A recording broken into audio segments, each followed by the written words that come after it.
Hi dear students, today we are going to discuss about equivalent weight of compounds. So already given here equivalent weight of compounds equal to equivalent weight of cations plus equivalent weight of anion. How to calculate equivalent weight of cation and anions? Already I made some videos, you may can see that is from my YouTube channel. So gram equivalent weight of compound equal to gram molecular mass by n factor. Clear? So that n factor how to calculate for compounds? That compounds mostly I am going to consider here ionic compounds and salts and corresponding compounds how to calculate equivalent weight. So first you need to find out n factor to calculate equivalent weight. N factor of compound equal to I am taking total positive charge or total negative charge, not sum of positive charge and sum of negative charge. You should not add positive plus negative. You can take individually. So here I given some examples. We can calculate equivalent weight of these compounds. See, this is the basic definition of which is given equivalent weight of compound. Equivalent weight of compounds are the sum of the equivalent weights of their constituent ions. That's cations and anions. We'll see here. For example, you need to calculate equivalent weight of Na2CO3. So first you need to find out n factor of this compound. How much total positive charge is there? How much total negative charge is there? How many Na plus ions is there here? How many Na plus ions? 2 Na plus ions plus CO3 2 minus. We can take here one positive charge into 2. So 2 into 1, sir. Total positive charge is 2 because 1 is anyway charge into number of ions. That is 2 into 1. Here how much, sir? 2 is the charge into how many ions? Only 1. 2 into 1. So we may can take either positive charge or negative charge, but n factor is we are going to get same, sir, for particular compound. So here also n factor is 2. Don't consider sign, okay, either positive or negative, but value you can consider. So you can calculate here n factor of Na2CO3 nothing but 2. Then gram equivalent weight equal to gram molecular mass by n factor is 2 you can use. You can calculate. So I'm going to calculate calcium sulfide.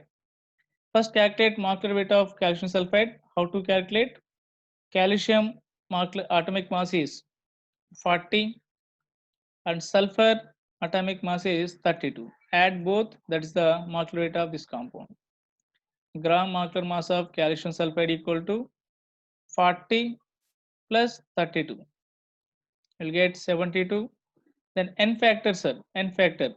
Calcium 2 plus sulfide 2 minus. So either you can take positive or negative, anyone, sir.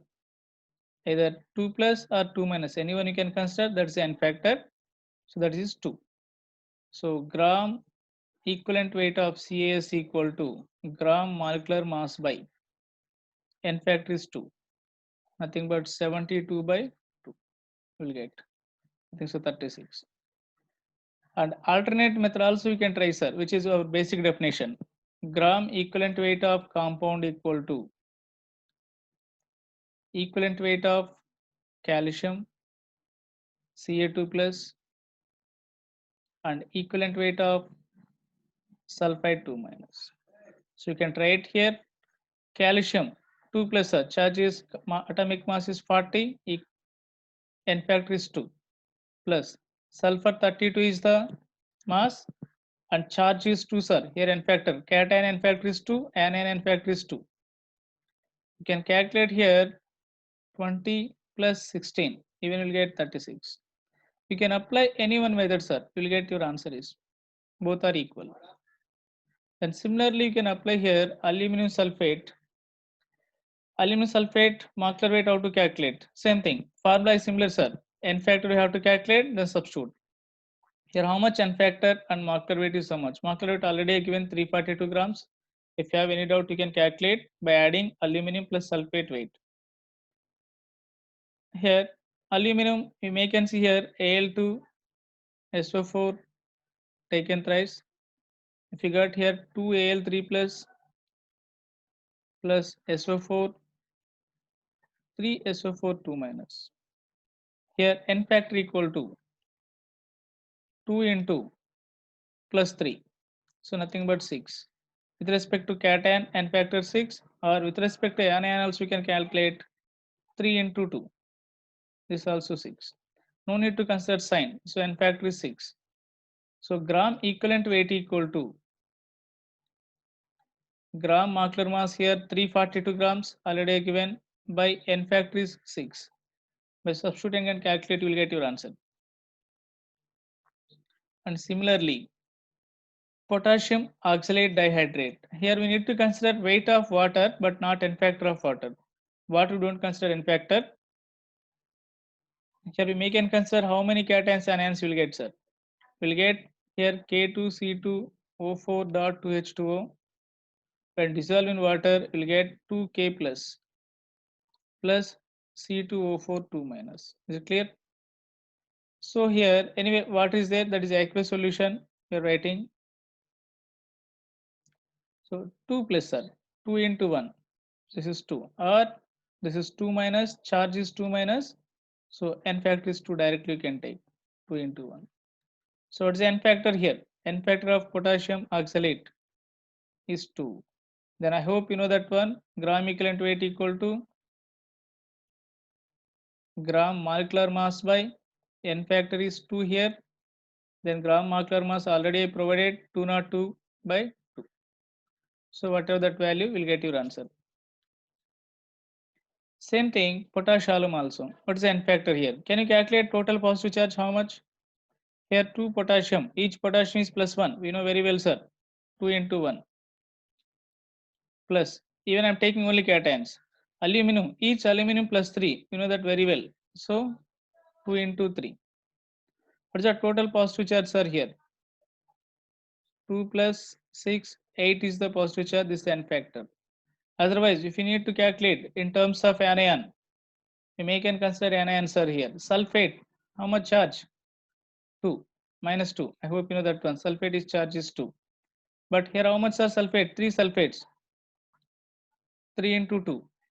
So total again 8. You can take n factor with respect to cation or with respect to anion. You can get answers. So gram molecular mass by n factor. Again, gram molecular mass by n factor. So gram equivalent weight equal to, so the gram molecular mass, I think so 948. If you calculate, we'll get 948 by n factor is, how much are you getting here? 8. So all this one will get gram equivalent weight. I hope you understood. I think so. How to get charges of ions? You know that one. Back crisscrosser K2SO4. This is 2. You can apply, go back, and this is 1. You can come back 1. So means K plus SO4 2 minus. If any ion, if you don't know, you can get easily, sir, by going back crisscross method. For example, aluminum sulfate. This is 3. You can go back. That is the charge of aluminum. 2 for back sulfate ion. So we'll get Al3 plus sulfate 2 minus. This is the way you can get charges of ions. I hope you understood. Thank you, everyone. Please subscribe and share it. Thank you, everyone. Thank you.